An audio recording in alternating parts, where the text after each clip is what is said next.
নমস্কার, আজকে আমি কাশ্মীরি আলুর দম করবো নিরামিষ, লুচির সঙ্গে খিচুড়ির সঙ্গে খেতে ভালো লাগে। কি করে করব দেখতে থাকো। তেল দিয়ে দিলাম কড়াইতে, চিনি লবঙ্গ এলাচ কড়াইতে দিয়ে দিলাম, তেজপাতা দিয়ে দিলাম, চারমগজ আর কাজু বাদাম দিয়ে দিলাম, কাঁচা লঙ্কা আদা বাটা দিয়ে দিলাম, জিরে গুঁড়ো দিলাম, একটুখানি লঙ্কার গুঁড়ো দিলাম, কাশ্মীরের লঙ্কার গুঁড়ো দিয়ে দিলাম। মশলা কষানো হয়ে গেছে, কি সুন্দর তেল ছেড়ে গেছে। জল দিয়ে দিলাম, লাল লাল করে ভাজা আছে আলু দিয়ে দিলাম,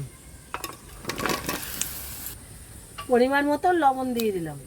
আলুর দম হয়ে গেছে। নামানোর আগে আমি একটু গরম মশলা দিয়ে নিচ্ছি, একটু ঘি দিয়ে নাড়া দিয়ে নামিয়ে নেব। বাটিনে একটু কাশ্মীরি আলুর দম হয়ে গেছে।